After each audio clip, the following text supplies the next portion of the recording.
Aturan Urusan Mesyuarat dan Usul-Usul DR2 2023 Rang Undang-Undang Perbekalan 2023 menyambung semula perbahasan atas masalah bahawa rang undang-undang ini dibacakan kali yang kedua sekarang.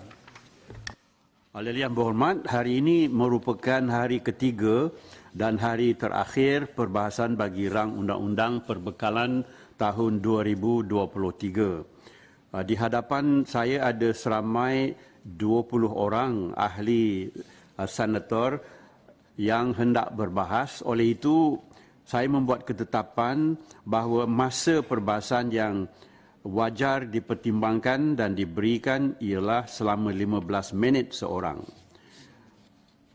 Lantas saya persilakan Yang Berhormat Senator Puan Rita Sarimah anak Patrick Insul.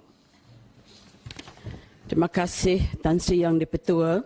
Selamat pagi, salam sejahtera dan salam Malaysia Madani. Terima kasih kerana memberi saya peluang untuk membahaskan belanjawan tahun 2023. Tuan Yang di-Pertua, tiada sumber khususnya sumber kewangan yang tidak terhad, dan realiti kedua, kerajaan berdepan dengan 1001 permintaan daripada berbagai-bagai pihak dan oleh itu perlu memberi pengutamaan. Mengimbangi kedua-dua realiti ini bukanlah satu perkara yang mudah dan oleh itu saya mengucapkan syabas dan tahniah kepada Yang Amat Berhormat Menteri Kewangan berserta warga Kementerian Kewangan kerana dapat berjaya menzahirkan belanjawan tahun 2023 yang berteraskan 3 strategi iaitu pemacuan ekonomi yang terangkum dan mampan, reformasi institusi dan tata kelola bagi memulihkan keyakinan dan keadilan sosial untuk menyederhanakan kesenjangan. Tan Sri Yang di-Pertua, belanjawan tahun ini, tahun 2023, mengunjurkan pertumbuhan ekonomi sebanyak 4.5% dan malahan kerajaan yakin dapat melepasi unjuran ini dengan mengambil kira pembaharuan dan reformasi pentadbiran yang akan dilakukan. Kerajaan juga memilih dasar fiskal yang mengembang yang sesuai untuk menyokong pemulihan ekonomi negara. Dan sejajar dengan dasar fiskal tersebut, perbelanjaan pembangunan adalah ditingkatkan sebanyak 35% kepada 97 bilion ringgit berbanding tahun sebelumnya. Dan saya akan menyentuh sektor perkhidmatan. Datuk Seri Yang di-Pertua, seperti tahun-tahun yang lepas, sektor perkhidmatan diunjur menyumbang lebih dari separuh keluaran dalam negara KASA, menjadikan sektor ini penyumbang utama kepada pertumbuhan ekonomi, produktiviti dan pendapatan negara. Saya akan memberi tumpuan kepada sektor pelancongan kerana sektor pelancongan ini merupakan penyumbang utama kepada keluaran dalam negara KASA. Sejak tahun 2008, kita telah mencatatkan kedatangan pelancong asing yang amat memberangsangkan dalam kira-kira 20 juta setiap tahun dan ianya terus menaik ya, dan statistik yang terbaik kita adalah pada tahun 2019 di mana kita mencatatkan 26.1 juta pelancong asing yang menyumbang sebanyak 86 bilion ringgit kepada KDNK negara dan ini adalah lebih kurang 13.3% sumbangan kepada KDNK negara. Dan bila kita mengambil kira subsektor perkhidmatan yang turut memberi kesan yang positif akibat daripada sektor pelancongan iaitu peruncitan, pengangkutan serta makanan dan minuman, nilai ditambah KASA sumbangan pelancongan pada tahun tersebut iaitu pada tahun 2019 adalah 2040 bilion iaitu bersamaan dengan lebih kurang hampir 16% kepada keluaran dalam negara KASA. Jadi ini adalah merupakan satu jentera pembangunan yang sangat baik dan perlu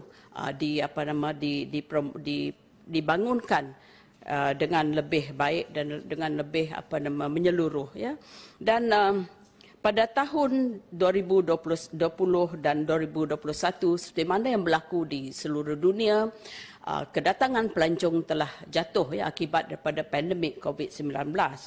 Kita lihat pada tahun 2020 kita cuma mencatatkan sebanyak 4.3 juta ketiban pelancong asing, iaitu penurunan sebanyak 83.4% berbanding tahun sebelumnya, dan pendapatan pun juga merudum dari kepada 85%. Kita cuma meraih sebanyak 12.69 bilion sumbangan pendapatan daripada industri pelancongan pada tahun 2020. Dan pada tahun 2021 keadaannya lagi tenat. Kita hanya menerima kedatangan 130 ribu pelancong asing, melibatkan pendapatan sebanyak 240 juta sahaja. Dan pada tahun 2022, di mana industri pelancongan di seluruh dunia mula pulih, dan negara-negara lain mencatatkan perkembangan yang memberangsangkan, tetapi Malaysia sebelum, mungkin saya silap, tapi sebelum mendapatkan angka rasmi daripada statistik, tetapi apa yang dinyatakan maupun daripada Malaysian Tourism Board, website mereka, tetapi daripada laporan daripada Al Jazeera baru-baru ini menyatakan memetik penjelasan daripada pegawai daripada Malaysia Tourism Board, kedatangan pelancong asing adalah 3 juta sahaja. 3 juta sahaja, dan jauh lebih ketinggalan jika kita bandingkan dengan jiran-jiran, negara-negara jiran kita, iaitu Thailand. Dia mencatatkan kedatangan pelancong asing sebanyak 11.1 juta, Singapura 4.6 juta, Indonesia 4.58 juta, malahan Vietnam mengatasi kita dengan 3.6 juta pelancong. Jadi kedudukan ini amat membimbangkan. Syukur kita ada pelancongan domestik yang dapat mengimbangi kehilangan kita di dalam sektor pelancongan pelancongan asing. Jadi mengapa Malaysia tidak dapat menarik lebih ramai lagi pelancong pada tahun lepas? Memang tidak realistik untuk mengharapkan kita dapat kedatangan pelancong seperti tempoh sebelum pandemik, kerana borders pun baru terbuka dalam tempoh. Dan namun untuk mendapatkan kedatangan yang jauh kurang adalah merisaukan. Ternyata kita kurang daya saing berbanding negara-negara jiran. Berdasarkan maklum balas daripada penggiat industri dan juga daripada website-website yang terkemuka seperti daripada booking.com dan juga pengembara profesional yang termasuk wartawan-wartawan profesional yang menjalankan kajian ke atas sektor pelancongan di Asia Tenggara, disenaraikan faktor-faktor yang menyumbang kepada kekurangan daya saing Malaysia. Yang pertama, makanan kita kurang terkenal berbanding dengan makanan Thai. Makanan Thai adalah sudah masyhur di seluruh dunia. Kita sate dan rendang mula menarik perhatian. Jadi dengan erti kata lain, kita kenalah pertingkatkan kualiti dan juga variety dengan izin makanan kita. Sebab maklum balas daripada penggiat industri menyatakan bahawa walaupun kita mempunyai berbagai jenis makanan, tetapi kualiti tidak setanding dengan kualiti F&B negara-negara jiran. Kedua, faktor yang against us adalah di negara-negara jiran cukai alkohol adalah lebih rendah berbanding dengan kita. Dan yang ketiganya, nightlife dengan hiburan-hiburan negara-negara jiran adalah lebih berbanding daripada kita. Ada sektor ataupun segmen pelancong yang suka, yang menekankan perkara yang sedemikian. Jadi mereka rata-rata menyatakan quieter time, pergilah ke Malaysia. Jadi untuk pelancong-pelancong muda-muda ini, mereka lebih menggemari pergi ke Thailand, pergi ke Singapura, dan juga yang promising new destination adalah Vietnam. Dan ketiga, mengikut mereka, kos kita lebih tinggi. Untuk mereka membelanjakan hotel 3 bintang di Thailand adalah hotel 3 bintang di Thailand adalah bersamaan dengan kos hotel 5 bintang di Malaysia. Dan mereka mengatakan amat leceh ya, bila nak meminta katil tambahan ataupun bedding tambahan akan membayar dengan lebih banyak ya. Dan begitu juga keadaan hotel di sana walaupun 3 bintang tetapi sangat cantik, sangat unik kerana di Thailand banyak butik hotel ya, banyak butik hotel. Jadi kita bandingkan dengan apa yang sedia ada, tak payah lihat yang lain di Kuala Lumpur. Kita banyak hotel, bangunan-bangunan yang mencakar langit. Tetapi daripada apa yang kita lihat, butik-butik hotel yang menarik, yang menawan, saya rasa agak kekurangan. Kalau kita lihat di Bali, di Bangkok dan sebagainya, dia tak perlu bangunan yang mencakar langit, tetapi bila you melihat daripada luar, ianya adalah sedap mata memandang. Ya. Sekarang ini orang ada segmen yang suka kepada shabby chic, ya, shabby chic. Jadi kita perlu menyediakan prasarana, perlu menyediakan fasiliti yang dapat menarik ya perhatian menjadi daya tarikan kepada pelancong, segmen pelancong ini. Daripada kajian yang dijalankan oleh Booking.com, salah satu yang diutamakan ya, dia melibatkan seramai 24,000 orang di seluruh berbagai-bagai negara yang akan melancong dalam tempoh 12 bulan 24 bulan. Mereka suka ke destinasi yang nostalgic. Jadi saya rasa yang shabby chic, itu adalah salah satu kriteria daya tarikan yang boleh menarik pelancong-pelancong ya, dalam segmen ini. Dan keempat, saya melihat ini adalah satu perkara yang amat penting ya. Produk pelancongan kita kurang berbanding dengan produk pelancongan negara-negara lain. Kalau di Thailand mereka berkata sentiasa ada excursion, sentiasa ada, senang untuk memilih dan mereka ada tempat-tempat pelancongan untuk menempah excursion ini. Tak susah untuk mencari, ya, untuk menempah, membuat tempahan semua. Jadi kita bandingkan kita di Malaysia, keadaannya tak sebegitu. Produk kita kurang, jadi ini adalah satu perkara yang perlu kita kerajaan beri tumpuan, ya, sebab kita banyak khazanah alam yang membanggakan, tetapi saya rasa ada yang kurang lah, pembangunan itu adalah amat kurang. Ya. Dan keempat, ini satu perkara, tandas, banyak tandas yang kurang bersih. Ada pula yang komplain kedai Dobi, not easily accessible. Berlainan kita di Bintulu melambak kedai Dobi ya, untuk tetapi mereka cakap rata-rata untuk route yang untuk ke tempat lawatan tourist attraction itu kurang kedai Dobi. Dan untuk pelancong yang membawa anak kecil, mengatakan Malaysia kurang kids friendly. Bila nak membeli lampin tu, kena beli kotak yang besar, yang mengandungi 40 hingga 50 helai lampin.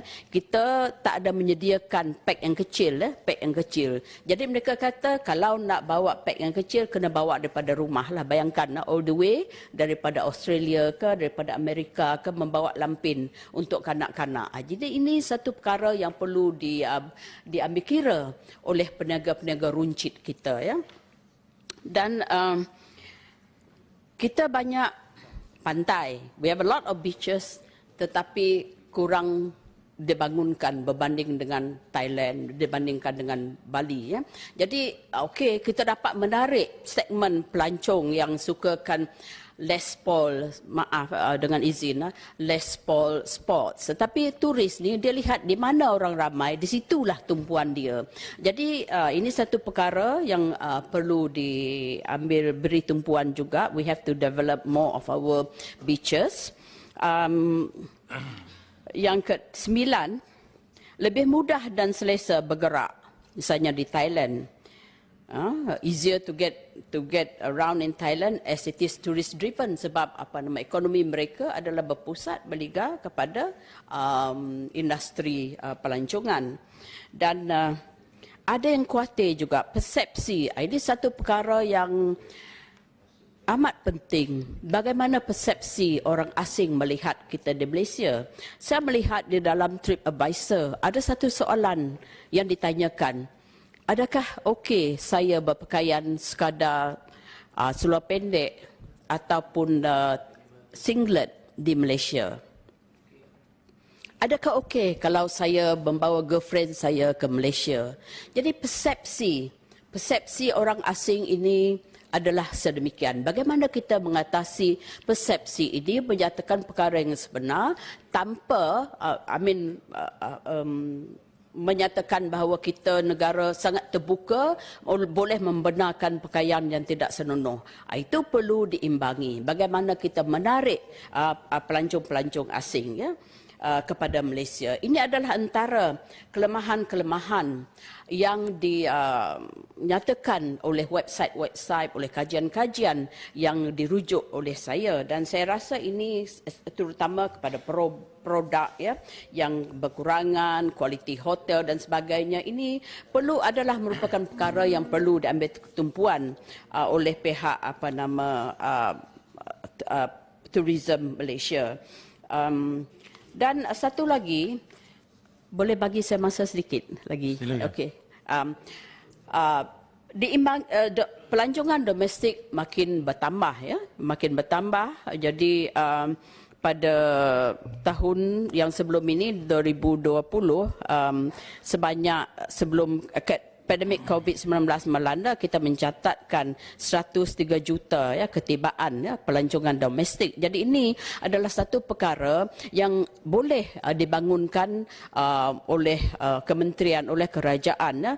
Misalnya di Sarawak, kita banyak tempat yang tempat-tempat yang menarik, ya, yang boleh dibangunkan untuk menarik pelancong-pelancong domestik, bahkan untuk pelancong asing. Kalau kita lihat di negara-negara Amerika Syarikat, di China, mereka mengadakan menjadikan misalnya empangan, kawasan empangan sebagai tourist attraction, the Three Gorges Dam, Hoover Dam. Jadi ramai pengunjung yang melihat kepada empangan-empangan tersebut. Di Sarawak kita ada 3 empangan, ya, Murum, kita ada Bakun dan kita ada Batang Air. Dan ini boleh dibangunkan menjadi tempat peranginan untuk menarik pelancongan, bukan saja pelancongan domestik tetapi pelancong asing. Pada masa sekarang seperti di Bakun, kita sudah ada pengusaha-pengusaha yang kecil-kecilan. Saya rasa perlu diberi tumpuan, perlu diberi bantuan kerana mereka mengadakan homestay, mereka membuatlah tempat-tempat tertentu untuk pelancong datang bermalam, barbecue ikan, lebih kepada fokus kepada konsep mengembara, ya, pengembaraan di sekitar kawasan tersebut. Dan saya melihat banyak potensi lah untuk membangunkan pelancongan di tempat tersebut. Ya.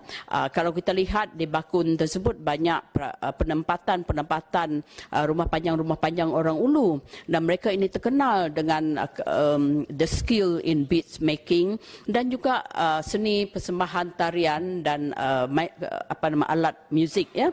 Malahan satu rumah panjang bernama Umar Bahar di Asap, ya, adalah terkenal dengan kumpulan kebudayaan mereka, dan pernah mengadakan pertunjukan kebudayaan pada peringkat perayaan negeri, ya, Gawai Dayak pada tahun yang lepas, peringkat negeri.